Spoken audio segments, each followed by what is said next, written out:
vamos a hacer una cosa que no hemos hecho nunca en este canal, que va a ser volver a entrevistar a una persona que ya habíamos entrevistado. Tenemos aquí a Francisco Marín.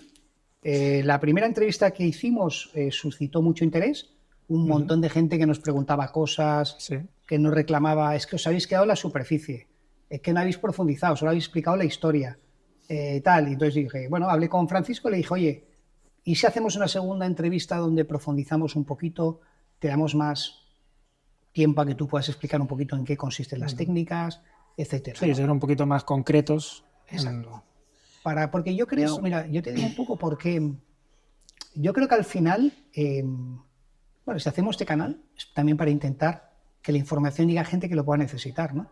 Entonces yo creo que con la primera entrevista que teníamos probablemente no es suficiente. Vamos a intentar explicarlo más en profundidad. También te reconozco que después de estar 2 años contigo, yo empiezo a entender un poquito más, porque tampoco yo entendía bien por qué podía sanar a alguien. Empiezo a entender cosas, ¿no? Y bueno, si te parece, vamos a ir a esta entrevista. O sea que, bienvenido. Gracias por repetir. Y vamos a esa, vamos a ver qué tal nos sale esa entrevista, ¿vale? Vamos a ver, yo ya lo comenté en la anterior entrevista, ¿no? Que cuando a mí los médicos empezaron a decirme que no sabían bien lo que me pasaba, empezó a aparecer una palabra mágica que es que esto es una enfermedad psicosomática. Lo cual, cuando empecé a leer, todavía me complicaba más porque me hacía sentir como culpable, ¿no? Era como que, de alguna forma, era yo mismo que me estaba generando una enfermedad y que me estaba matando, y yo sin ser consciente, ¿no? Entonces, yo tenía mis dudas. Mi pregunta para ti es, ¿tú crees realmente que la mente puede enfermar el cuerpo? No debería enfermar el cuerpo si estuviera en armonía. Esto pasa cuando está en desarmonía. O la mente nos alberga una serie de vivencias, de programas, de creencias, de miedos, de traumas, y con eso intenta sobrevivir o hacer de nosotros un personaje o una forma de funcionar en la sociedad. Y eso puede estar en armonía con el cuerpo o en desarmonía. Si está en desarmonía y eso se impone sobre el cuerpo, la única forma que tiene de hacerte llegar el mensaje es con enfermedad. Primero con incomodidad, con dolor, con molestia, con incomodidad y al final con incapacidad. Es la única forma que tiene de hacerte llegar el mensaje de así no, de esta manera me estás haciendo daño. Así no puedo equilibrar tu vida, no puedo hacerlo así. Pero digamos que al final no es tanto que la mente enferma al cuerpo, sino que el cuerpo al final tiene unos mecanismos de defensa, ¿no?, que tiene que hacerte llegar un mensaje. Si el mensaje no lo entiendes al principio, pues irá poco a poco lanzando un mensaje más severo, claro, cada vez, ¿no? Le hago funcionar al cuerpo de maneras en que no puede funcionar de forma equilibrada.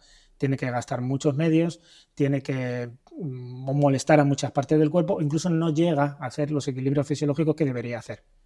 Y es porque el que conduce, esto pasaría con un vehículo, con un coche, ¿no? Tú tienes un automóvil y puede ser el mejor automóvil del mundo, o sea, esto como lo vemos en la Fórmula 1 o en las carreras, ¿no? No solo es el vehículo, sino es el piloto. Si el que conduce, el que está aquí dentro, conduce mal, empiezan a encenderse luces en el salpicadero. Si no lo llevas a revisión, se te romperá el motor y tendrás un disgusto. Pasa que en nosotros no hay pieza de repuesto.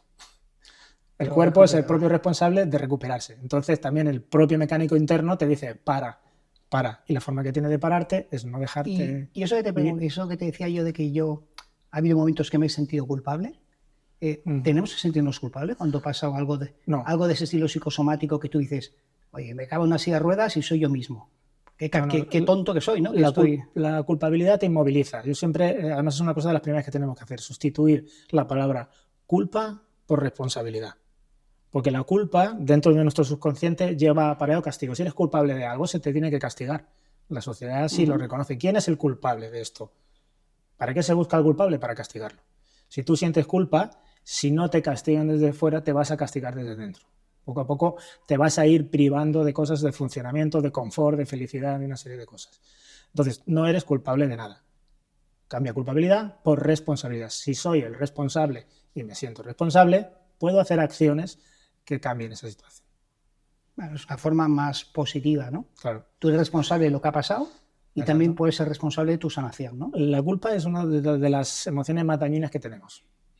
Bueno, pues mira, así... Y es muy fácil de sustituir. O sea, no soy culpable de nada, soy responsable. Puedo pagar los platos rotos, porque soy responsable de haberlos rotos si hace falta, y si soy culpable, responsable de que esta salud no funciona bien, voy a hacer todo lo necesario para cambiarlo. Vale, pues me la apunto. Y es el primer camino a sanarse.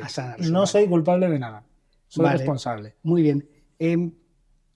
A ver, algo de lo que yo he ido entendiendo, porque yo he asistido a tus cursos, ¿no? Es que al final, que lo comentaba Karma o comentaba Olga, al final vamos creando como memorias, ¿no? Fuera de nuestro cerebro, en vísceras, en sistema nervioso, sistema muscular, músculo esquelético, lo que sea, ¿no? Vamos creando como memorias de sentimientos que hemos tenido, de rabia, de ira, cosas que de alguna forma el cerebro descarga en el cuerpo, ¿no? Entonces, y esto, claro, si lo repites mucho puede dar lugar a una enfermedad o puede hacer lo que sea, ¿no?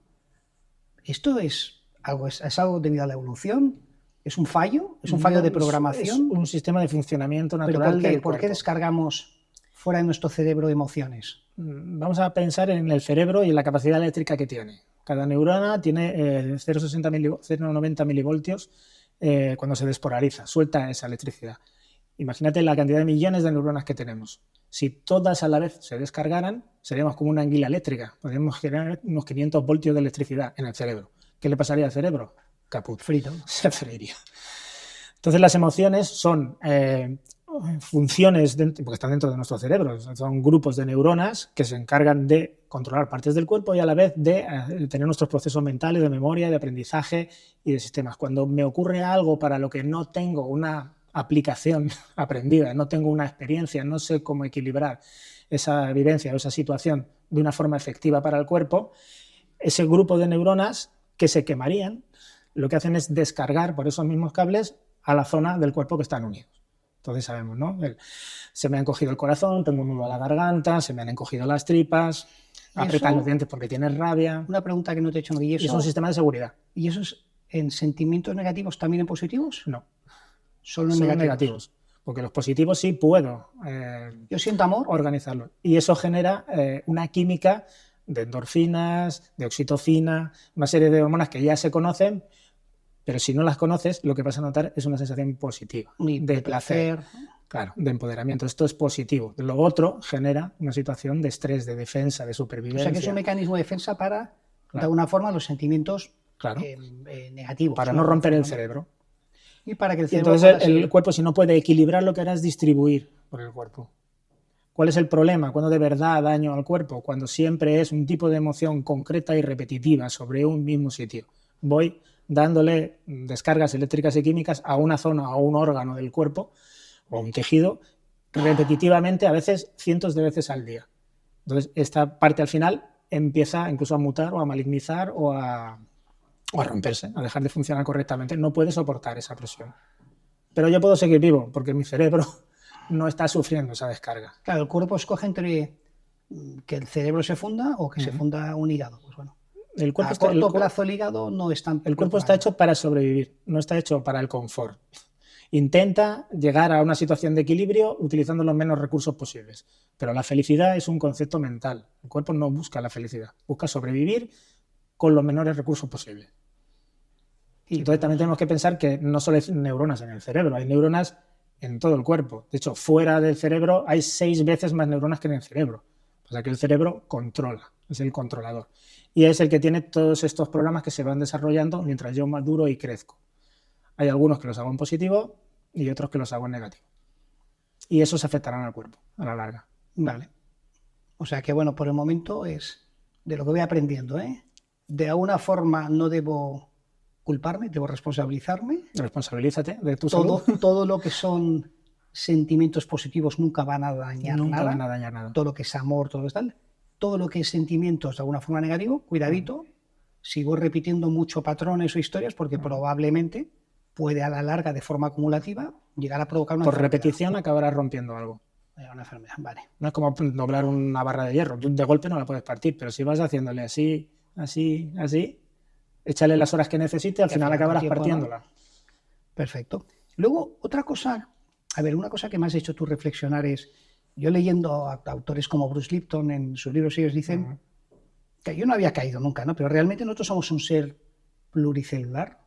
Tenemos, no sé cuánto, 40.000 millones de células, bueno, lo que comentamos, entre 20.000 y 70.000 millones de células, pero que son muchas, ¿eh? O sea, 40.000 millones de células que trabajan en conjunto, que intentan cooperar, que hacemos que intentan con los menores recursos mantenerte vivo y sano. Exacto, ¿no? Equilibrado. Entonces, si lo pensamos, eso es un milagro. Para mí, es un milagro. Para mí totalmente. Cómo el hígado sabe lo que tiene que hacer, cómo el riñón sabe lo que tiene que hacer, cómo, que yo siempre he pensado que un poco en la mente esto, yo honestamente nunca me lo había planteado, ¿eh? ¿Qué hace que el señor Francisco Marín exista? ¿Qué hace? Pues no sé, hay algo. O sea, entonces esa es mi pregunta, ¿no? ¿Qué hace que Francisco Marín exista? ¿Qué hace que esos 40.000 millones de células tengan un objetivo común? Busquen una eficiencia energética, intenten sacrificarse hasta cuando les toca sacrificarse. Porque hay células que al final mueren por el bien común. Sí. Entonces, bueno, y si no las regeneramos todas, o sea que al final, ¿qué hay que haga que esa entidad, o sea, o que ese conjunto de células sea un todo? ¿Hay algo? ¿Hay algo que hace que sea...? Yo sabes que esto siempre lo divido entre el consciente, que es con el que tú y yo estamos hablando, el no consciente, pero el inconsciente, que es donde meto todos esos traumas, esos problemas, que me va a separar del no consciente, que es el cuerpo. El cuerpo no tiene emociones, no le parece nada bien ni mal y tal. Lo que quiere es estar equilibrado y que sus funciones sean correctas. O sea, que yo digiera bien, que lata bien, que mi sangre circule, que la energía fluya, que todos los órganos y todo lo que abasta a mi cuerpo, lo que dices, tantos millones de células, estén funcionando bien y organizadamente. Ese es mi no consciente. Entonces, ¿y el no consciente es eso? Cuando decimos en el cerebro que solo utilizamos el 10% del cerebro, no. O sea, no, lo otro no está vacío. O sea, tú utilizas tu 10% conscientemente, pero el otro 90% está todo el tiempo intentando mantenerte vivo.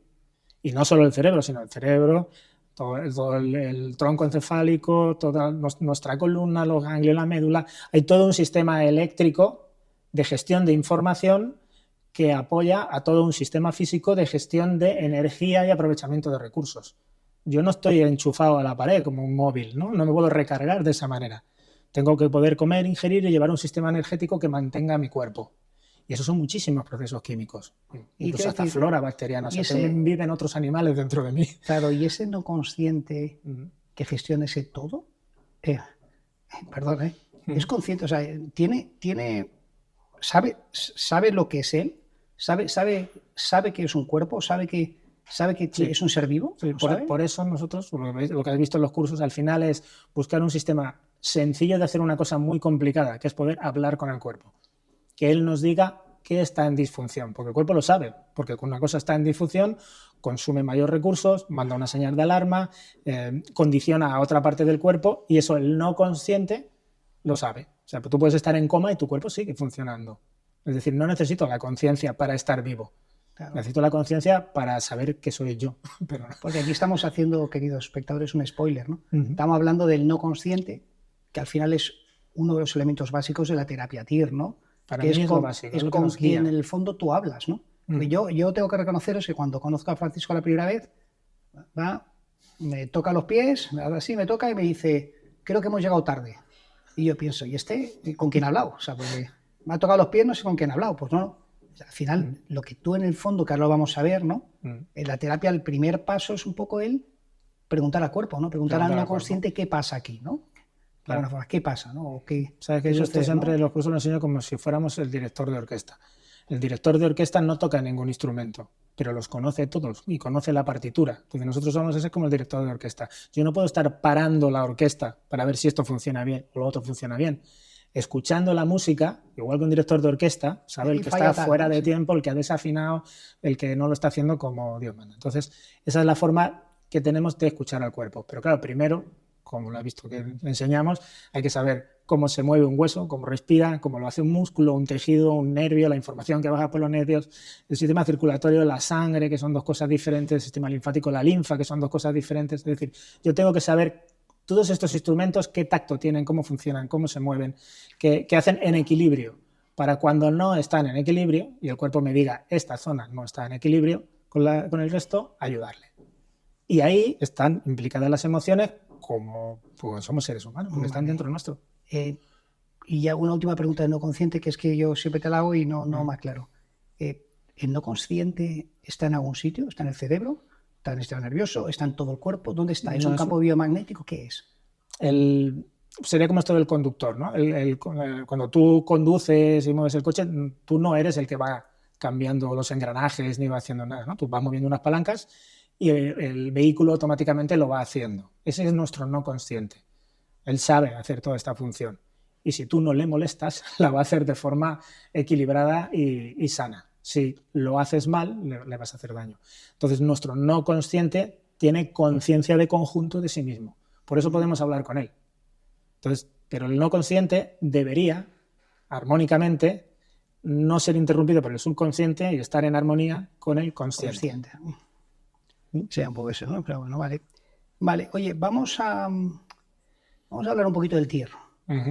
Pero, claro, yo una cosa que me sorprendí cuando empecé a conocer el TIR, y luego supe que tú eras osteópata, es que lo que tú has hecho en el TIR es una evolución de 150 años de diferentes técnicas que se han ido incorporando. Entonces yo creo que como nuestra audiencia a lo mejor no lo conoce, sería bueno un poco explicar la historia de la osteopatía y la evolución hacia el TIR, ¿no? Entonces, a mí ha habido cosas que me han alucinado, ¿no? Como esto que al final, pues que el creador de la osteopatía, pues al final creen, que no es seguro, que aplicaba algún tipo de técnicas que había aprendido de los indios, ¿no? De los indios nativos americanos, ¿no? Siempre se sabe que en los pueblos casi siempre eran los pastores los que trabajaban con animales, el reponedor de huesos, ¿no? No sé cómo le llaman esto. Bueno, como un curandero, pero que no se dedicaba a curandero, sino que alguien se hacía daño, iba ahí y este hombre con las manos, ¿no? Porque ya tenían ese tacto, porque te has tenido que enfrentar a esas situaciones cuando no había hospitales ni radiografías ni nada, había gente que tenía que sobrevivir y entonces había alguien que tenía más sensibilidad o tenía más capacidad o más oportunidad de hacerlo y sabía hacerlo. ¿Y entonces en la osteopatía? Pues la osteopatía empieza con Estados Unidos, con John Taylor Steele, que empezó a darse cuenta de los padecimientos que el esqueleto tenía cuando una persona estaba enferma. Entonces él empezó a trabajar desde las articulaciones, pero claro, no son solo las articulaciones, no hay que pensar que es solo hueso, sino cuando él reponía el funcionamiento de esos huesos, de esos músculos y evidentemente del sistema nervioso, esta persona sanaba.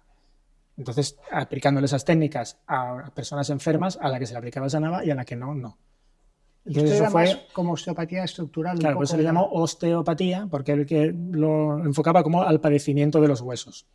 Entonces le era fácil poder ver cadáveres, pero esqueletos. Será más fácil poder estudiar un esqueleto o un hueso, los tenía más al alcance que no hacer autopsias, que no se podían hacer.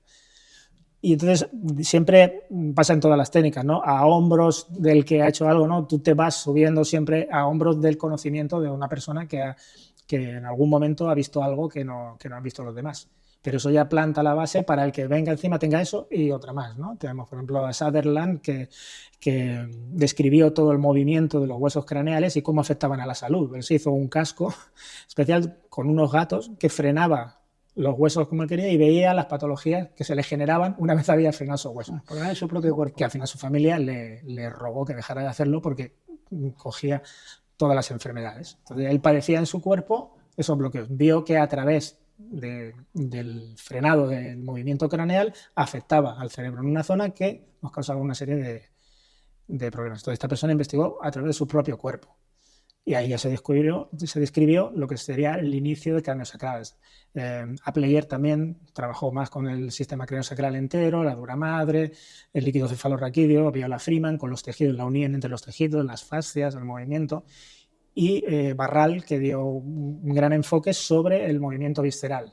Es el que también fue viendo a curanderos de la zona de los Alpes. Él vio los pases de manos que hacían y como él sabía de anatomía y de fisiología, veía que esos movimientos estaban tocando unos órganos, o sea, estaban cogiendo en el cuerpo, estaban dándole forma a estos órganos. Entonces él se puso a investigar sobre el movimiento de los órganos. El movimiento, la cadencia, los ejes de movimiento que tienen, porque cada uno tiene una forma, y cómo lo hacen en equilibrio o en desequilibrio. Y ahí también entran las lesiones visceroemocionales. Cuando un órgano tiene un un padecimiento que no viene a lo mejor de una intoxicación o de un accidente o de un traumatismo, sino que viene de lo que explicábamos antes, ¿no? De una descarga emocional sobre una víscera. Y entonces tú, en un momento dado...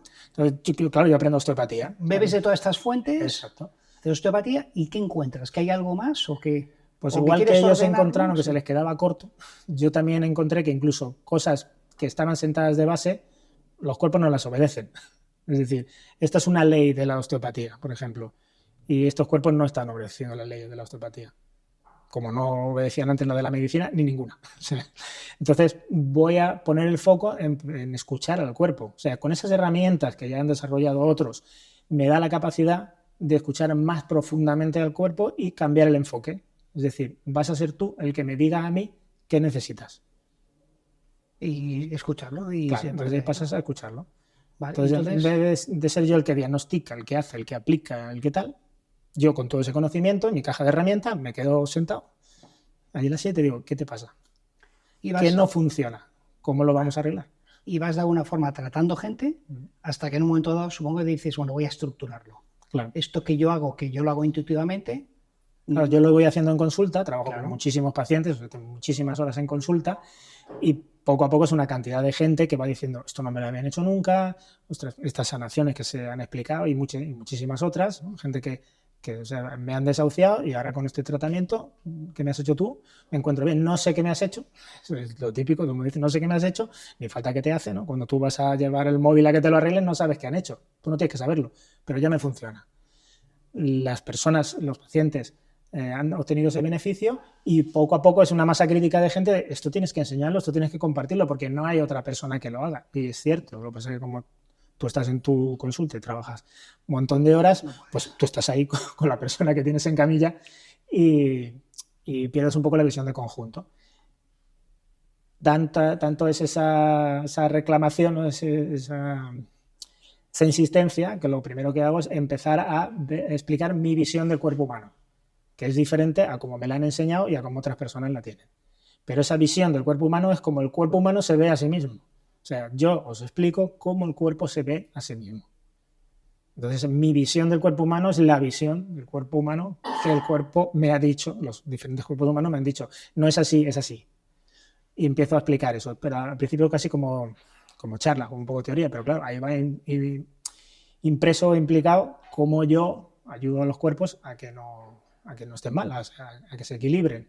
Y eso deriva en hacer estos ciclos de masterclass, ¿no? Enseñar primero a terapeutas y luego a nivel particular, cualquier persona que quiera tener mayor conocimiento de sí mismo o que tiene un familiar al que entre visita y visita le puede ayudar, o sea, no va a ser terapeuta, pero sí nos va a ayudar a mejorar y la siguiente visita puede ser más potente y más profunda. Aprovechar mejor el tiempo, ¿no? ¿no? Exacto, entonces empezamos a hacer estos ciclos de masterclass. Ahora voy a hacerme yo un ejercicio a ver si he escuchado bien. En tu clase intento hacer como un primer resumen para que tú me profundices un poco, ¿vale? Yo lo primero que he aprendido contigo es que tú no sanas a nadie. Lo primero que el cuerpo se sana a sí mismo. Si el cuerpo no quiere sanarse, tú puedes hacer lo que quieras. Y de hecho me has comentado que has visto muchas veces gente enferma que el cuerpo decía, yo me quiero ir, no quiero seguir. Estoy cansado, tengo tal, no, niños o cosas así. Y que decían, se ha acabado mi ciclo aquí. Exacto. Por donde tengo que conducir, no puedo conducir. No puedo conducir y prefiero irme, ¿no? Entonces yo lo primero es que todo lo que vamos a hacer con una técnica TIR está de alguna forma destinado a ayudar. Pero al final, si el cuerpo no quiere, no va a hacer nada. El cuerpo siempre quiere, o sea, el no consciente siempre quiere sanarse, pero a veces también, por ejemplo, una persona que esté próxima a su muerte o en una condición de agonía o al final de sus días, también el cuerpo se hace un cálculo. Me quedan 4 días, no vale la pena, ¿no? Se hace un cálculo de recursos, entonces sabe que no se va a meter en según qué cosas porque no tiene recursos para hacerlo. Y esto es impactante como persona y como terapeuta, pero cuando tratas a un cuerpo el que está al final de sus días, te puede decir incluso el día o la hora a que va a terminar, porque tengo estos recursos y si no ocurren algunas cosas que tendrían que ocurrir, que no las voy a poder hacer porque no tengo recursos, mi batería llega hasta este punto. Eso a mí me impresionó mucho que me dijiste, ¿no? Que eras capaz de más o menos calcular por lo que te decía el cuerpo, pues cuando iba esa persona a fallecer de alguna forma, ¿no? Vale, yo ahora entonces partimos del principio de que todo lo que vamos a hacer es ayudar al cuerpo a sanarse y lo que yo he entendido que ahora cuando me haces la terapia, más o menos las las separo, ¿no? Yo digo que hay como 3 fases, ¿no? Una primera de diagnóstico, donde tú intentas saber qué pasa, ¿no? O sea, le preguntas al cuerpo qué pasa, dónde está el problema y dónde debemos actuar, ¿no? Que luego nos la explicas un poquito. Una segunda de tratamiento, digo yo, que es si hay un problema, pues tú vas a intentar ahí, bueno, lo que me explicabas, ¿no? De alguna forma, pues dar movimiento o hacer que respire o lo que sea, el órgano, la víscera, el sistema que esté afectado, ¿no? Y luego, para que eso no se vuelva a reproducir, buscas como un reseteo, ¿no? Del órgano, la víscera, al cerebro, ¿no? Porque si no, pues claro, si algo se está siempre produciendo, si no reseteamos, vamos a seguir produciendo el daño en el mismo sitio, Claro. ¿no? Yo he intentado entender, ahora me lo desarrollas tú, un poquito, que era como una fase de diagnóstico, una fase de tratamiento y una fase que también es tratamiento de reseteo. Dile que es una subfase del tratamiento, ¿no? ¿Es algo así? O explícamelo tú un poquito. Para enseñarlo tenemos que dividirlo así, pero en realidad el cuerpo no funciona así. O sea, nosotros nos acercamos al cuerpo con los test que sabes que hacemos. Tocar no son tampoco test, es como aproximarte al cuerpo y preguntarle qué está en disfunción. Explícalo, porque la gente... ¿Cómo haces un test? Sí, generalmente hacemos un test de pie, que esto nos ayuda al cuerpo consciente, a que le altera emocionalmente y tal. Ponemos una mano sobre la cabeza y el cuerpo podemos extender como una onda, un campo magnético en el cuerpo que va a chocar con las zonas que estén en disfunción. Y luego se hace un test tumbado, en camilla. Lo haces desde los pies generalmente, porque así abarcas todo el cuerpo. Esas son 2 informaciones que se cruzan. A veces van al mismo sitio, a veces hay una diferencia entre cuando estoy consciente de pie y activo y cuando estoy tumbado. El cuerpo se queja de 2 cosas diferentes. Entonces vemos los campos magnéticos, los pulsos de la sangre, o sea, vemos todos los campos que hay dentro de un cuerpo tridimensionalmente y dónde no funcionan. Cuando dices lo ves... Sí, lo sientes en las manos. Lo digo, sí. Él habla así y dice, yo lo veo, y yo decía, ¿pero qué ves? ¿Qué tienes ahí? Claro. ¿Unas gafas de 3D o qué? No. Tú sí que lo ves en el fondo. Claro, yo llevo muchos años haciéndolo. Entonces, lo que hacemos también en los ciclos es, yo siempre voy a cada persona y veo cuál es su sensibilidad. Hay gente que es más táctil, hay gente que es más intuitiva, hay gente que lo siente en su propio cuerpo, hay gente que tiene capacidad de ver. O sea, si tú conoces una forma del hígado porque conoces la anatomía y te lleva a una zona, automáticamente el cuerpo va a rescatar de tu fichero la imagen del hígado, te va a decir, es el hígado el que tiene un problema y tú lo vas a ver. O sea, no lo vas a ver así, lo vas a ver en tu cabeza. ¿Sabes qué es esto, no? Entonces, depende de la sensibilidad de cada persona, hay quien las mezcla todas. Le ayudaremos a que a través de ese campo obtenga la información correcta. Vale. Entonces le llamamos ver, pero puede ser ver, oír, intuir. ¿Y esto es algo, ¿es algo parecido a kinesiología? No. La kinesiología, por ejemplo, los kinesiólogos que han venido a los ciclos han descansado muchísimo porque la kinesiología se basa mucho en la amplificación de test. Esas cosas que vemos en micro, que las vemos en el momento de tocarlas, ellos tienen que hacer test de amplificación. Sí. Pero los test de amplificación de aquello. Si tú ya vas directo a la fuente, te ahorras todos los test de amplificación. Vale. Entonces, la fuente de la kinesiología, lo que la información de la kinesiología obtiene, podemos obtenerla en la fuente, directamente. Entonces, no existe el diagnóstico, porque no trabajamos con un diagnóstico y ya está, sino que el diagnóstico es continuo. Yo le pregunto al cuerpo qué zona está en disfunción y luego por dónde quiere que lo trate, porque a veces no quiere que le trate la zona en disfunción. Quiere que arregle otras cosas periféricas antes de poder tratar aquello. Voy donde el cuerpo, sus campos magnéticos y eléctricos me llevan a que está la disfunción y a partir de ahí todo el tiempo estaremos en diagnóstico y en escucha. Todo el tiempo estaremos viendo qué pasa, dónde se mueve, cómo se va, dónde se desplazan los tejidos. De esa manera hablo con el cuerpo. Es el cuerpo el que me va moviendo a lo mejor un campo magnético, me está diciendo ya esto ya está bien, vete hacia esa zona. O sea, tú en la fase de diagnóstico identificas dónde puede estar el problema y cuál puede ser el tratamiento, porque a lo mejor es el hígado que dice trata, yo qué sé. Son las zonas en disfunción, pero te lleva al sitio que el cuerpo elige, que es por el que tienes que empezar a tratar. Vale. Todo eso lo haces basándote en una intuición, basándote en algo, ¿no? No. O sea, sabes que lo que enseñamos es esos distintos instrumentos. Hay un momento que como el director de orquesta yo ya puedo tomar contacto con el cuerpo y oír la orquesta. Entonces, si suena mal la orquesta, voy a apuntar al tercer violín, al del oboe o al otro. Entonces el cuerpo nos hace eso, nos da esa disfunción. Y a lo mejor, muchas veces, casi siempre nos dice, la disfunción es esta, pero vas a empezar por este otro sitio. ¿Por qué? Porque el problema que tiene allí tiene otras implicaciones. ¿Y en qué consiste el tratamiento? El tratamiento consiste en, una vez hemos aprendido cada uno de los tejidos, cuando tú tocas, abordas esa zona, tienes que tener muy claro, tienes que saber exactamente en la profundidad que estás, qué tejido es, qué sustancia, qué líquido, qué cualidades tiene, cuál es su movimiento equilibrado y cuál es su movimiento desequilibrado. Y todo eso lo sentimos con las manos o lo visualizamos. Porque es así, ¿no? Yo si te toco la pierna voy a saber que es una pierna, aun con los ojos cerrados. Pero yo no estoy viendo tu pierna, pero estoy viendo una pierna, ¿no? Esa herramienta es propia del tacto de las personas. Pero el tacto es ilimitado. El tacto puede sentir presión, puede sentir calor, puede sentir vibración, puede sentir campos magnéticos, puede sentir campos caloríficos, puedo sentir los infrarrojos con las manos, puedo sentir los cambios de temperatura, puedo sentir tantas cosas con las manos que lo que hacemos es ampliar esa capacidad de sentir para poder sentir cualquier cosa que haya en el cuerpo. Pero previamente hemos aprendido que esta que se mueve así o de tal manera tiene tal densidad o tal deslizamiento, es esta fascia, o es un músculo, es una aponeurosis, o es un nervio, o es el campo magnético de la información que corre por dentro de ese nervio. Entonces te focalizas ahí donde te lleva el cuerpo y le ayudas a que recupere su equilibrio. ¿Y qué, eso es lo que te iba a decir? ¿Qué es recuperar el equilibrio? ¿Que respire? ¿En qué consiste recuperar el equilibrio de un órgano? Todo, de hecho, cada tejido sano está compuesto de células sanas, debería estar compuesto de células sanas. Cada célula de nuestro cuerpo tiene un movimiento, porque continuamente está haciendo funcionamiento de bomba de sodio-potasio, ¿no? Es decir, está cogiendo cosas y está expulsando cosas. Ese coger y expulsar cosas es una respiración. Nosotros cuando respiramos cogemos oxígeno y liberamos dióxido. Es una respiración. La célula hace esa respiración. Esa respiración es un movimiento. Todas las células tienen ese movimiento. 2, miles de células haciendo ese movimiento hace que ese tejido que tiene una forma tenga un cierto movimiento, con unos ejes, con una cadencia, con un pulso y con una calidad. Entonces, valoramos eso. ¿Y qué sucede? Que si un órgano, una víscera está afectada, su respiración no es correcta. No es correcta. Hay alguno de todos esos parámetros que no va bien. Pero cuando tú hablas de respiración, no hablamos de nuestra respiración, claro, sino hablamos de un movimiento de expansión y ¿no? de expirar, inspiración, ¿no? Expiración. Que no llenado, tiene que ver con respirar, vaciado. ¿No?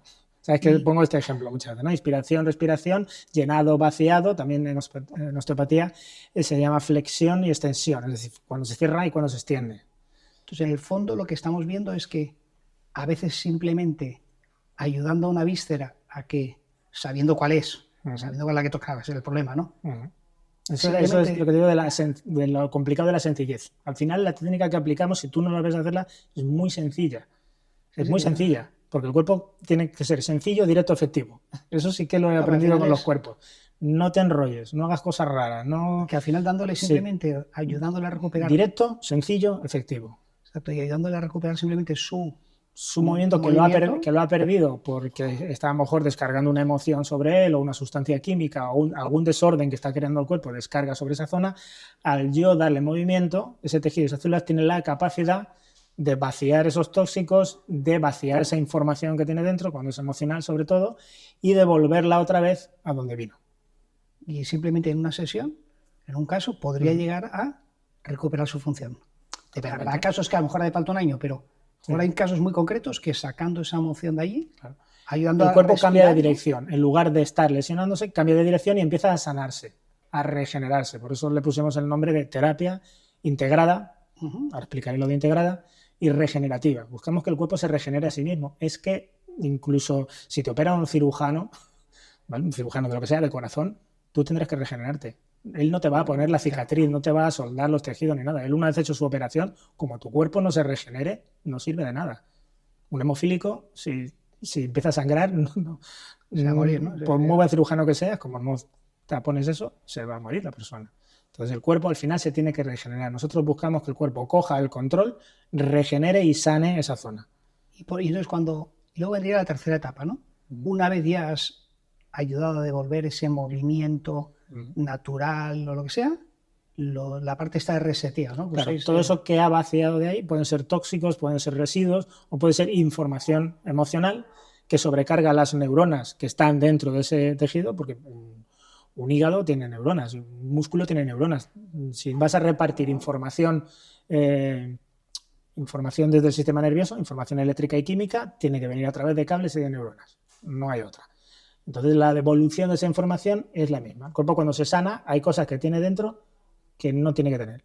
Entonces vacía los líquidos y habrá que limpiarlos, habrá que procesarlos, vacía los residuos o vacía la información y la vuelve al cerebro. Entonces es ahí cuando podemos ver dentro del sistema nervioso o en el propio cerebro los focos o las zonas que están en disfunción. Al devolver esa información se ven mucho más claras, que son las que están descargando sobre esa zona. Y ahí tenemos que resetear, que sería también un tratamiento de células. Estamos tratando el ¿Pero por qué cerebro. reseteamos? Reseteamos porque si no, esa zona que está en disfunción volverá otra vez a provocar lo mismo. A crearte el problema. Bueno, yo tengo que decirte que después Pero del todo curso, es lo mismo. O sea, todo es el proceso de sanación y curación y regeneración. Hasta que el cuerpo llega a un punto en que también sabemos cuáles son esas ondas y ese estado en que el cuerpo se mueve todo en una armonía. Y hay un placer. La propia persona se queda lo que descrito, ¿no? Los pacientes, ¿no? Como una sensación de paz interna de ahora sí, esto sí. Claro, luego, este cuerpo tendrá que hacer obras. Es posible que luego haya una crisis terapéutica, un tiempo de hacer obras internas, pero el cuerpo ya las sabe. O sea, aunque tú te vas a sentir incómodo, cansado, vas a tener una serie de problemas, el cuerpo ya sabe hacia dónde tiene que ir a regenerarse. Está haciendo obras para regenerarse. ¿Vale? Y en poco tiempo va a sanarse, pero se va a sanar por sí mismo. Claro, es que claro, eso para ti, ahora que me lo comentas y ahora que yo he ido a los cursos, es muy obvio. Pero ahora la persona que va a tu terapia se sienta en una camilla. Sí. De una persona que le empieza a tocar allí, le pone de pie y le empieza a diagnosticar. Luego toca los pies y diagnostica. Yo suelo explicarlo Vas explicando, pero coloquial. Es como narrar un partido de fútbol. Este le pasa al otro, el otro se mueve. Es como muy mágico. Y, o sea, quiero decir que parece como mágico, pero luego en el fondo, cuando tú vas al curso, dices, oye, esto lo que está haciendo es un proceso hasta protocolizado, ¿no? Lo que no sabemos dónde va a acabar, ¿no? Muy científico. Muy científico, donde dices, mira, primero diagnóstico, hago el tratamiento que me pide y hasta donde me pide, y luego reseteo. Para hacer todo eso que es tan sencillo, te he dicho, la complicación viene previa porque tienes que tener el conocimiento de biología, de anatomía, de fisiología, de patología. Todo eso está dentro de ti para luego, de una forma muy sencilla, reponer el funcionamiento de esa zona. Que esas células que forman un tejido, que forman un órgano, que forman un sistema, todas se pongan en armonía. Bueno, pero bueno, yo tengo que decirte, yo tenía mis dudas, cuando fui al curso, digo, no, o sea, no sé si voy a entender lo que está haciendo. Luego, cuando lo ves desde el punto de vista racional, digo, no, pues es un proceso racional que se basa en una capacidad de sentir, que es lo que uno puede tener o no tener, o todo el mundo tiene, pero en mayor o menor medida, ¿no?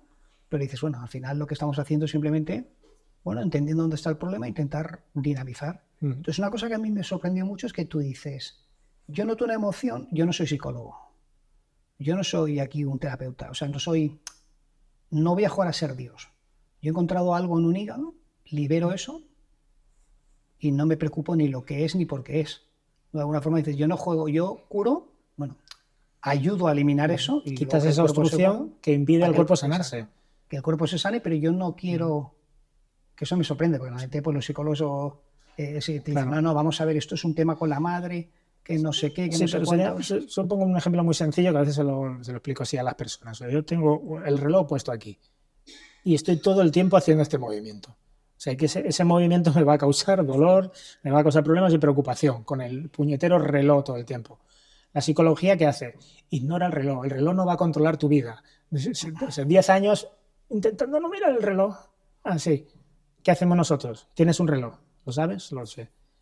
¿Quieres tener el reloj? No lo quiero tener. ¿Te estorba? Me estorba. ¿Lo quitamos? Lo quitamos. Lo quitas. ¿Ya no tienes el reloj? Entonces aún harás unas cuantas veces así. Pero al no tener el reloj, este hábito se va perdiendo. Entonces te es fácil sanar emocionalmente. Como ya no tienes esa obstrucción emocional, ya no tienes esa información bloqueada en un sitio, ya no te hace falta el hábito, ya no te hace falta el comportamiento. Entonces te es muy fácil cambiar de hábitos emocionales. Ya no tienes el reloj. Como no tengo el reloj, pues a 2 o 3 veces que me mire la muñeca voy a dejar. Sí, que a veces nos complicamos demasiado, ¿no? Sí, es que intentando buscar. Es lo que te digo, el cuerpo, el no consciente es simple, directo y efectivo. No quiere otra cosa. Por eso he ido purificando todas esas técnicas, incluso de la osteopatía y de otras técnicas, hasta tener una escucha pura del cuerpo. ¿Por qué? Porque todo lo que no era simple, directo y efectivo no lo quiere. Entonces ves que no funciona. como no funciona, al final cambias el objetivo y le dices, dime tú qué quieres. O sea, dime cuál es la técnica que funciona. Esta y esta. Y hay un lenguaje que se establece con el cuerpo. Y sobre todo, no es, o sea, yo enseño unas técnicas que son las que para mí son efectivas, que derivan de la osteopatía y de muchas otras cosas que yo he integrado, pero es sobre todo, para mí, lo que es importante de ti, lo que me gustaría que se aprendiera es que es una técnica de escucha del cuerpo. Se puede utilizar en todo. Lo que explicaban antes de los dientes, la cara y tal. Podemos hacer diagnóstico odontológico para saber si lo que le pasa al diente es del diente o viene de otra parte del cuerpo. O al revés, una cosa que tiene en una parte del cuerpo te puede venir de un diente. Nos sirve para eso, nos sirve para la kinesiología, se ahorra los tratamientos. La acupuntura no le hace falta ni aprenderse el monigote este con todos los puntos. Puedes pasar la mano, escuchar y saber cuál es el punto donde tienes que aplicar la aguja. O sea, es un método tan sencillo. En la medicina se podría utilizar. Bueno, puedes testar medicamentos, sabes que lo hacemos continuamente. ¿Qué dosis? Porque si no, los médicos te la recetan pues, por peso, por protocolo, pero no saben cómo te afecta a ti, a tu química. Puedes preguntarle al cuerpo. Claro, yo te diría que es que justo en la medicina actual yo lo que más encuentro que les falta es esa capacidad de escucha. Te vienen, no le falta otra cosa, pero te vienen y te dicen, mira, te metemos en una máquina, pero a ver, mis médicos muchas veces ni siquiera, nunca me tocan las manos. Yo veo a mi médico, claro, ¿cómo te puedo decir a ti que estás perdiendo masa muscular si no te ha tocado? Si no me está tocando. O sea, si mi médico no se digna a tocarme nunca. Entonces, ¿cómo puede estar dando como una visión como muy científica, alejada? Yo digo, hombre, el médico antiguo de pueblo te cogía las manos, te miraba a los ojos y bueno, pues yo creo que a lo mejor porque probablemente era capaz de sentir cosas, pero era capaz de... Por eso yo creo que los médicos saben hacer medicina, pero ahora no se está haciendo medicina. Se está instrumentalizando muchos aparatos de diagnóstico súper sofisticados que te emiten una imagen, que además es una foto de un momento. No te puedo juzgar el resto de tu vida por una foto de carnet de un momento. Tendría que estar sabiendo qué va haciendo tu cuerpo y en qué dirección. No se hace. Tienen 10 minutos para una visita, en el mejor de los casos, y tienen un talonario de recetas. Se está dando muchas drogas, ¿vale? Fármacos. Se está farmacolizando, como se diga, a la gente y no se está haciendo medicina.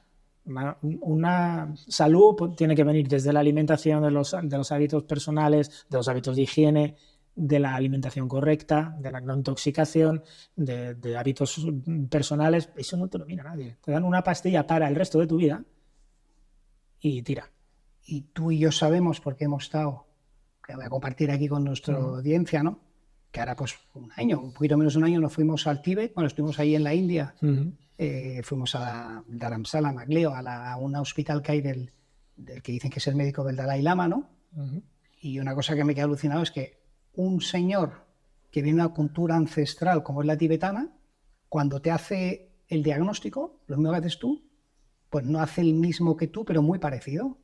Lo primero que hace es te toma las manos, te mira a los ojos y hace un diagnóstico con las manos. Claro, que es un poquito lo que yo digo que yo echo de falta en mis terapeutas, en mis médicos actuales, que nunca... Entonces, y una cosa que me hizo pensar mucho, digo, fíjate, Francisco te hace un diagnóstico basándose en sus manos, en su intuición y, bueno, hablando con el no consciente. Este señor, como hablaba tibetano, no sé lo que hizo, pero algo muy parecido y en un tiempo muy corto, que tú le dices, en un minuto, decía, mira, tienes tal, y acertó. Acertó la enfermedad que tenía y acertó tal. Parece que el diagnóstico fue igual que el que nos decía tú no consciente. ¿No? Por eso te digo que cualquier técnica que se haga correctamente, si escucha al cuerpo, va a llegar al mismo sitio. Claro. Y yo creo que la ventaja de eso es que es una gran ventaja tener un diagnóstico. Claro. Escuchar, pues saber qué pasa. Claro, pero como aquí trabajamos con el diagnóstico médico, y tú tienes un síndrome de tal, o sea, es como lo tuyo. Dicen, te habrá metido en la ELA. Yo he tratado varios pacientes con ELA, pero es que es una ELA atípica. Es que no hay una típica. O sea, ¿cuál es la típica? Cada ELA es no he visto nadie. O sea, siempre te encuentras casos de personas que tienen un diagnóstico, pero es atípico. Si es atípico es que no es el diagnóstico. No sé. Jolín. O sea, vamos a tenerlo claro eso. El cuerpo no funciona por diagnósticos.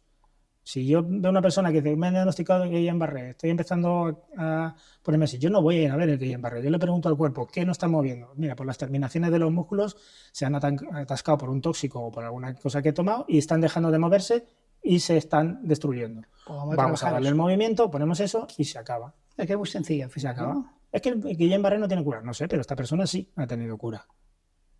¿Será un Guillain-Barré típico? Va, dale, pues venga. Me da igual, al cuerpo le da igual. El diagnóstico del cuerpo es esto no está funcionando como debería funcionar, necesito que funcione.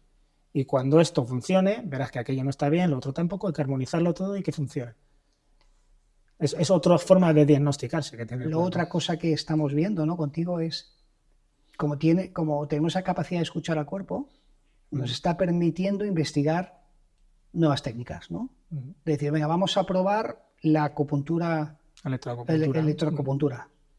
Y este señor pues me hizo una primera sesión de electroacupuntura que le habían enseñado cómo iba la máquina y él con las manos conducía la electricidad en mi cuerpo, ¿no? Claro. O sea, no solo dejamos que el aparato funcione, sino que como ese campo magnético que tu cuerpo nos genera, un aparato nos lo puede aumentar con la mano, como hemos hecho de otra manera, podemos conducir eso hacia la zona que va y nos es un atajo. Un atajo porque hacemos la energía que a lo mejor Francisco no tiene, ojalá no fuera, pues esa energía nos la da una máquina que ayuda a reconducir y a hacer tratamiento, ¿no? Pero la máquina sola es tonta, la máquina no sabe, no escucha, sabe, claro. Las máquinas hacen, pero no escuchan. Pero eres tú que con tu escucha le estás haciendo, dando una utilidad. Entonces son técnicas que se pueden llevar exactamente a donde necesitamos. Otro ejemplo, ¿no? El ejemplo del tema de las frecuencias, estamos usando ahora frecuencias de sonido, ¿no? Estos son terapias no TIR propiamente dicha, pero donde usamos el TIR. Claro, por eso decía que el TIR, la base es estar escuchando al cuerpo todo el tiempo. Da lo mismo que sea un acupuntor el que esté trabajando, un kinesiólogo que te estén poniendo ventosas, que te estén haciendo electroestimulación, lo que sea, hay que escuchar lo que hace el cuerpo. Claro. Y el cuerpo te dirá, aquí sí y aquí no, ya basta de esto, cámbiamelo de sitio o hazlo de esta manera. Así todo es efectivo, si no, a unas personas les funciona, a otras no. ¿Por qué? Porque no estamos escuchando al cuerpo. Es la gran herramienta. Luego, además, yo enseño las técnicas que para mí son más efectivas, porque son casi 20 años trabajando con pacientes, más de 30.000 horas de trabajo, pues hay cosas que son muy efectivas y muy directas. Esas son las que se utilizan. Pero es que sirve para cualquier cosa. ¿Qué se podía utilizar en la medicina? El médico, en vez de preguntarte qué te pasa, como hacía el médico tibetano, te puede coger, te puede tocar, puede sentir tu cuerpo y saber qué hace. Y tener allí las medicinas y testarlas en tu cuerpo. A ver, esta, paracetamol, tal. Bueno, pues mira, tu cuerpo no le sienta bien o le inflama el hígado. Pues vean esta. 3 pastillas. El cuerpo dice, no, 2. Es que es así de sencillo. Es que es así de sencillo. No, yo lo viví y es así de sencillo. Realmente en la India estuvimos probando, ¿te acuerdas? Todas las sustancias que nos ofrecían y ninguna funcionaba, ¿no? Claro. Y luego había una que sí que nos ofrecía un tibetano que iba, pero la mayoría no, ¿no? Claro. Entonces yo creo que la gran ventaja del TIR es eso, es el tener la capacidad de escuchar qué le gusta al cuerpo, qué no le gusta, ¿no? Que le va a ir bien, dónde, cuándo, y además ir actualizándolo a cada momento, porque no te puedo poner una dosis de un medicamento hoy y vente dentro de 2 años a ver cómo está. Por eso es uno de los grandes problemas que estamos teniendo.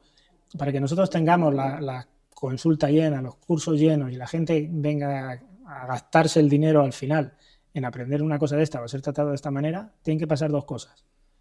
Que nosotros lo hagamos muy bien, es decir, que cuando vienen les gusta, se sanan y se encuentran bien, y que la medicina lo esté haciendo muy mal. Porque a donde vas tú primero es a tu médico. Y si los médicos curaran, nosotros no tendríamos nadie en las consultas, nadie. Está claro, ¿no? Bueno, yo hay un tema que sí me gustaría. Mi mente analítica a veces ahí me... Venga, dale. En el curso tú dijiste una cosa que a mí que me resuena, ¿eh? Ese que digo, no sé si esto es verdad o no. Es que en algunos casos, cuando haces el diagnóstico y notas emociones o memorias de emociones en un órgano, que en algunos casos podría ser algo ni siquiera nuestro. Sí. No, o sea, que en algunos casos son natales o son prenatales, son cosas que han pasado antes de que tú existieras.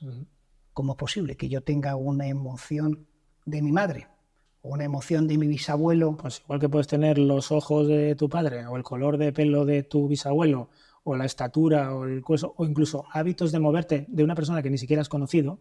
Alguien te puede decir, es que te mueves como tu tío, abuelo, no sé quién. Tú es que ni lo has conocido y tienes los mismos gestos o incluso un tono de voz parecido. Por eso esa información está dentro de los genes. Hay un plan inicial. Si vemos una fecundación, cuando un óvulo, esto lo habíamos visto muchas veces, ¿no? Llegan los espermatozoides en tropel y a ver quién es el más fuerte, ahí le hace un agujero al óvulo. No funciona así.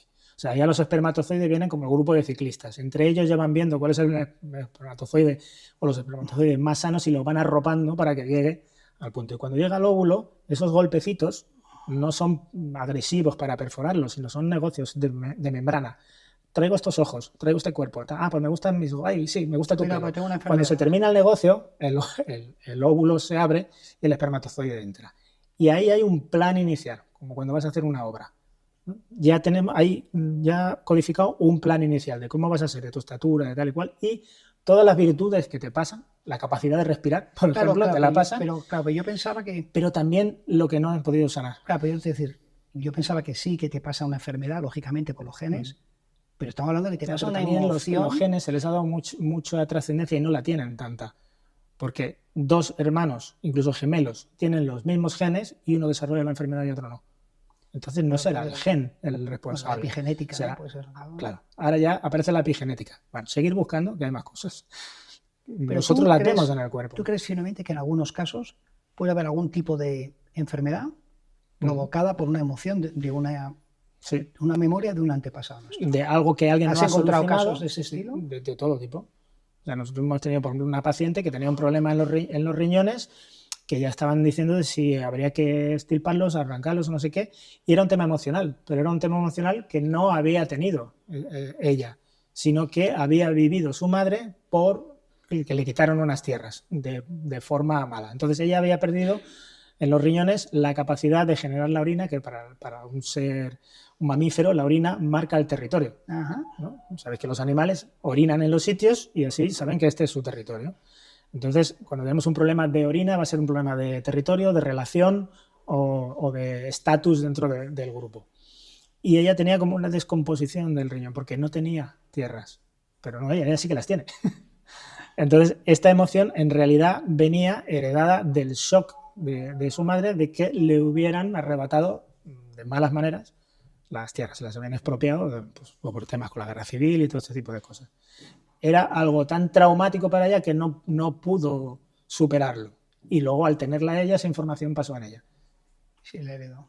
Pero claro, no es importante, no tenemos que ir a desenterrar a la abuela. O sea, tenemos que comprender que eso que no estás generando tú te está afectando a ti. Y se trata igual. Pero en este básicamente caso, igual. En este caso ya ni eres responsable tú. No, es que no lo sabes. De responsabilidad, ¿quién lo sabe? Es un tema que ha pasado antes de que tú estuvieras, lo tienes igual. Claro, y eso dentro de los órganos tiene un tacto, una forma y un movimiento diferente a cuando es una emoción que has generado tú. Vale, por eso lo distingues, ¿no? De alguna forma. Claro, sí, tiene un tacto diferente, tiene una presentación diferente dentro del cuerpo y se hace una combinación de técnicas diferentes para poder vaciarlo y resetearlo. Y esos órganos sanan. Muy bien. Pues Francisco, un poquito para intentar resumir, ¿vale? Luego vamos un poquito a la parte de enseñanza que sí me gustaría que indicaras a la gente qué cursos hacéis, etcétera. Pero, o sea, yo al final lo que me quedo es que la terapia TIR, al final, bueno, que hay algo que llamamos no consciente, que es, no sé cómo explicarlo, un todo que tiene conciencia de sí mismo, ¿no? Que es el conjunto de células que forman nuestro cuerpo, que tiene muy claro como un director de orquesta que está fallando. Tiene claro, a lo mejor a veces uno no lo tiene tan claro, ¿no? A veces no lo tiene tan claro, porque cuando el controlador, que es esa parte del cerebro no consciente que utilizamos, que es el 90% del cerebro, a veces cree que está haciendo las cosas bien. No sabe que no las está haciendo bien. ¿no? Sí. Entonces, por eso nosotros tenemos que ayudarle a reponer esos ritmos, a resetear, a hacer a veces hay que pararlo y volver a ponerlo en marcha, como un ordenador, un aparato que no va, siempre te dicen apágalo y volver a encenderlo, ¿no? Casi siempre es lo mejor. Sí. Nuestro sistema nervioso también funciona así. Vale. Muchas veces. Entonces tenemos ese no consciente que usamos de alguna forma para la primera fase de, bueno, eso es nuestra intuición, lógicamente, para poder hacer un diagnóstico, una técnica de escucha, que al final es lo más importante del TIR, poder saber cómo sienta lo que tú haces a un cuerpo, ¿no? O sea, pedirle su opinión, pero a la vez ver si una pastilla le puede sentar bien o si un tratamiento le puede sentar bien. Cualquier cosa que pudiéramos, o sea, si no sabe, algo que le vayamos a hacer al cuerpo para saber si le va bien o no, con TIR lo podemos hacer. Exacto. Luego, cualquier técnica de salud, cualquiera. Hasta un empaste o un dietética. O sea, no, va bien el plátano, igual te lo testo a ti y a ti el plátano no te sienta bien, pues lo quito de la lista. Ya está, así de fácil.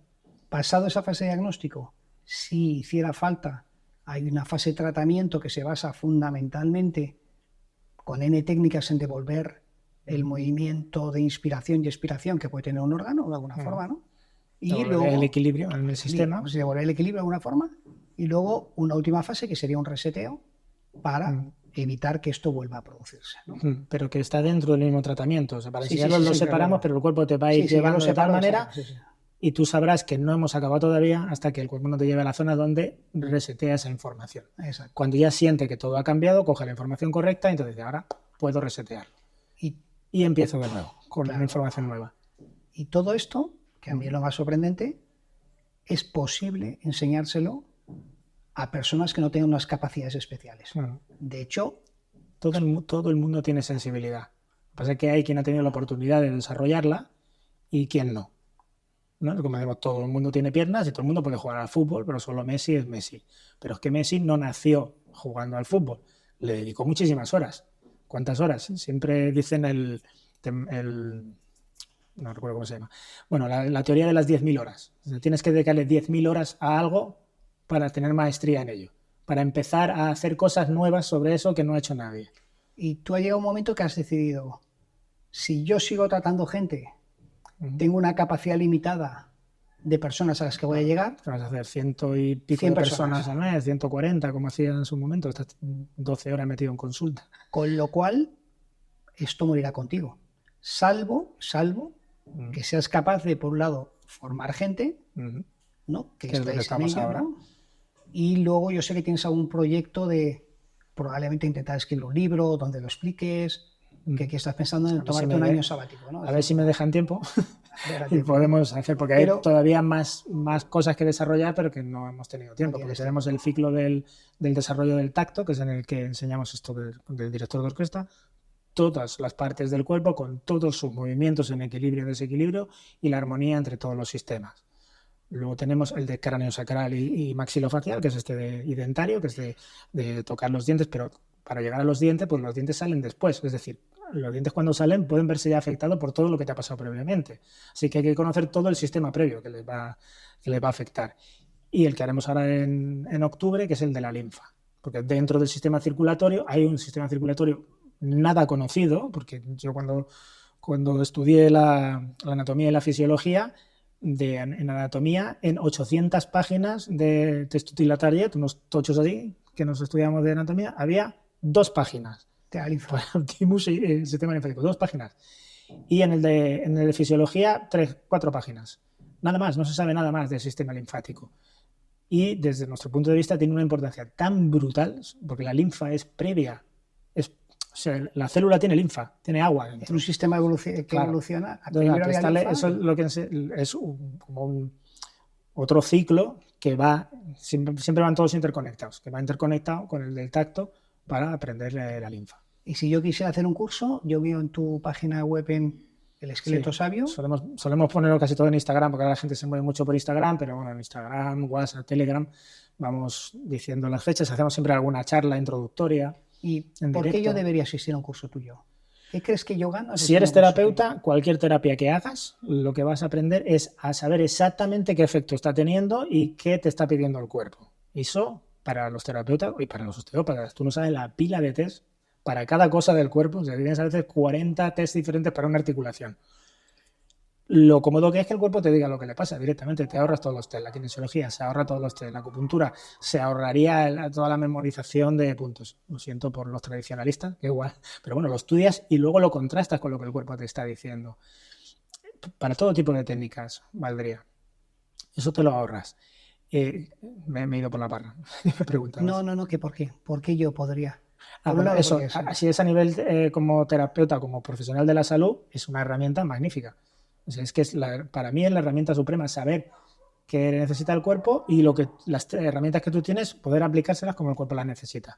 Luego, a nivel familiar, nos es muy útil porque cuando hay problemas de patologías graves, a veces muchas infantiles, ¿no? Porque son casos que no se van a arreglar con 2 visitas, igual, a veces incluso hay una malformación, no se arreglan nunca, pero sí vamos ayudando al desarrollo de ese ser humano y yo no puedo estar todos los días tratándole. Pero su familia sí. Entonces viene a los ciclos de masterclass, aprende las técnicas y cuando en visita estamos tratándole, pueden tratar junto conmigo. Es decir, mira, toca esto, siente esto, vale, pues ahora de aquí a la siguiente visita vas a trabajar este sistema, vas a hacer estas técnicas.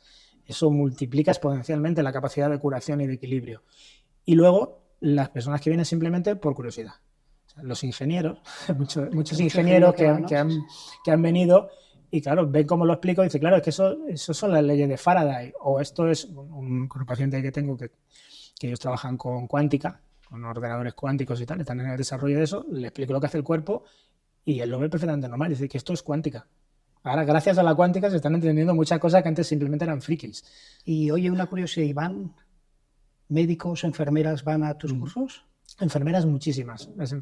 Yo para mí, en realidad, las que llevan la salud en este país, en los hospitales, son las enfermeras. Pero para mí, las que hacen medicina son las enfermeras. Ojalá las enfermeras pudieran recetar algunas cosas y cambiar tratamientos. La gente sanaría mejor. Ellas sí que están al pie de la camilla, o sea, de la cama, con el paciente y limpiándole el culo y viendo qué come y qué no come. Ellas sí están haciendo medicina todavía. Y por eso ven que lo que se les está pidiendo hacer no encaja con la salud. Y por eso vienen muchísimas de los cursos. Médicos también han venido, pero sobre todo más médicos que ya se están retirando del sistema, ¿no? Que ya están muy hartos de eso. Entonces, ven el cuerpo de esta manera y ven que encaja exactamente con la fisiología, la patología, el funcionamiento de los cuerpos, que cada patología o síndrome médico tiene una explicación fisiológica y de funcionamiento desde nuestra forma de verlo y les da la paz, les reconcilia con la medicina. A veces hemos tenido algún médico en activo que igual a las 2 o 3 clases me ha dicho que lo tenía que dejar. Dice, porque si sigo aprendiendo el cuerpo de esta manera no voy a poder hacer medicina. Porque no lo estamos haciendo bien. No es que esté mintiendo ni diciendo, lo estás diciendo correctamente. Pero si me profundizo en eso, no puedo hacer la medicina como la estamos haciendo. Bueno, así que... Francisco, yo creo que más o menos hemos hecho, pues espero que la gente lo entienda, que hemos profundizado un poquito más, hemos intentado explicar por qué se hace, etcétera. Yo, si te parece, vamos a dar la oportunidad a nuestro público, que si quiere hacer alguna pregunta, y si no quieren... vamos a ver. Sí, no, de hecho a mí me gusta que la gente pregunte, porque pregunta desde su experiencia y desde su duda, y yo aprendo con cada pregunta, porque a veces tengo que organizar pensamientos que previamente no he organizado, así que me gusta responder. ¿Hay alguna pregunta? Espera, que había levantado. Sí, estamos a una cierta distancia. Has dicho para limpiar la linfa. Sí. ¿Cómo se hace? ¿Es como la sangre? En la sangre hay un líquido que se llama plasma, entonces solo es linfa cuando está en el sistema linfático, que son unos circuitos aparte, es decir, del 100% de sangre de sangre arterial que llega a un tejido, luego vuelve, más o menos el 80% de esa sangre vuelve por la sangre venosa y el 20% va por el sistema linfático, que sería como una alcantarilla del cuerpo. Se lleva los residuos, los que no necesitamos que vuelvan a la sangre, se vayan a otro sitio. Y dentro del sistema linfático, los ganglios y el timus van a analizar toda esa basura, van a hacer, pues, como conoceremos los linfocitos, ¿no? Son las células que se encargan de escarbar en esa basura y ver lo que está funcionando bien o mal, las bacterias, los virus, cualquier cosa que esté mal, de fagocitarlo, quitarlo de ahí y mandar esa información al cuerpo para que él haga las cosas. Entonces hay unos órganos principales, que son 2, que es el timus y el bazo, el esplenio, el bazo, que se encargan del control de la sangre, no de lo que viaja en la sangre, sino de que las células sanguíneas y lo que hay en la sangre sea de calidad. Y entonces, muchas veces, primero hay que saber por qué el sistema linfático se está dañando. Es muy importante la cantidad de electrolitos que lleva, la cantidad de nutrientes y el tipo de nutrientes, como los lleva emulsionados dentro. El campo eléctrico y magnético que tiene, porque eso no se estudia en medicina, pero lo tiene. Si no tiene la polaridad correcta, la linfa no avanza, se atasca. Y luego el órgano en sí, como por ejemplo el bazo, que es como una esponja que va a estar limpiando la sangre, y igual que sabemos en casa que no puedes estar con la misma bayeta limpiándolo todo sin aclararla o limpiarla, pues el bazo necesita su limpieza. Entonces tendremos que ver por qué no está funcionando bien la linfa. Y una vez la hagamos funcionar bien, los órganos que se encargan de limpiar la linfa y la sangre, como son el bazo y el timus, necesitarían limpieza. Entonces hay plantas muy buenas para la linfa que se pueden recomendar, pero siempre esto posterior a que esté funcionando. Cuando esté funcionando necesita limpieza. Que una es la borraja, es muy buena la borraja para limpiar la linfa, y la verbena para limpiar el timus. Nos ayuda a vaciar la bilirrubina, los restos estos densos y pegajosos que quedan, llevarlos al hígado y que el hígado los saque en bilis. Y también depende de la alimentación, ¿no?, que tengas. Claro, por eso tenemos que identificar cuál es la causa, porque pueden ser múltiples causas. Puede ser incluso un mal funcionamiento hormonal y está haciendo que la linfa no vaya bien, o un mal funcionamiento químico, o incluso hábitos tóxicos. Una mala alimentación, exceso de alcohol, tabaco, drogas, o incluso tóxicos, maquillarse demasiado. O sea, meterse petróleo a todas las horas en la cara, en los labios y todo eso. Yo a las mujeres os recomendaría que os relajáis un poquito con el maquillaje. Ya estáis guapas como estáis, no hace falta meterse kilos, que al final la piel tiene poros y se lo bebe. Si tú te pones una crema hidratante, lo que esperas es que la piel se la absorba. Si te pones maquillaje, ¿qué te crees que va a pasar con el maquillaje? ¿Cuántos kilos de petróleo te has comido en tu vida? Pintalabios. ¿A dónde va el pintalabios? A no ser que te estés borreando con alguien. El pintalabios te lo vas a comer tú todo. ¿Cuántos pintalabios has gastado en tu vida? Todos esos pintalabios te has comido. Imagínate, coge un pintalabio, imagínate, eso es lo que estás haciendo. Entonces, esos son grandes tóxicos para el sistema linfático y hormonal. Así que utilizar productos naturales, no os contaminéis en exceso y limpiar el cuerpo. ¿Sí? Marc. Bueno, mi pregunta es un poco más de opinión. ¿Qué opinas tú sobre ese tema? ¿Crees que con las técnicas que utilizas y los tratamientos que tú haces, los equipos deportivos profesionales podrían mejorar mucho el rendimiento del equipo y de los individuos del equipo? Muchísimo, de hecho ya hay. Aquí en España es que parece que la osteopatía, por ejemplo, sea el demonio, ¿vale? Porque no han querido nunca regularizarla, pero bueno, en Portugal la tenemos regularizada y en el resto de los países de Europa se puede estudiar incluso en la Universidad de Medicina, porque es una técnica de salud, es una ciencia médica. Y además está en desarrollo. Y hay equipos, uno de ellos francés, que también fue un discípulo de Barral, que tenían problemas con ciclistas, por no sé qué problemas tenían con la fascitis, con las bicicletas, y los fisioterapeutas no conseguían ponerlos a no, se lesionaban muchísimo, pues introdujeron un osteópata en el equipo y se acabaron los problemas. Bueno, porque no lo hemos comentado, pero, o sea, estas técnicas funcionan cuando estás enfermo. Imagínate si no llegas a estar enfermo. Es que para mí... Si es antes de la enfermedad, ¿no? Imagínate, eso sería preventivo. En muchos casos la gente no sabría lo que es la enfermedad. Si un cuerpo que funciona bien le tratas, va a funcionar muchísimo mejor. Entonces, como no tiene problemas físicos, va a aumentar sus capacidades. Y el de un vas a ser más intuitivo, vas a respirar mejor, estás más equilibrado, estás más armónico contigo mismo, mejoras tu rendimiento. Si no estás luchando con una enfermedad, vas a mejorar tu rendimiento. Imagínate un deportista que encima en teoría es una persona sana, tal. Claro, yo he tenido más rápido. Yo he tenido muchos deportistas de élite y de competición que han tenido un problema y es que no lo solucionaban. Y a veces era un tema de una visita, porque es un cuerpo tan sano que corriges eso y automáticamente ya no tiene más problemas. Ahora que has sacado esto del ciclismo, tengo una duda extra. Por ejemplo, ahora en el mundo del fútbol hay cierta preocupación en los equipos porque están habiendo muchas lesiones de ligamentos cruzados. Entonces, evidentemente, pues digamos que la medicina tradicional al final lo que dice sobre la rotura del ligamento cruzado en el fútbol ha sido fortuito y es un lance de juego.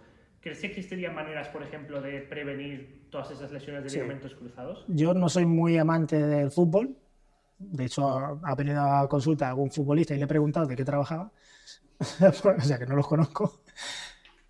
Y yo puedo ver, si veo un partido de fútbol, si lo ves suficientemente cerca a un futbolista corriendo, te puedo decir de qué se va a lesionar.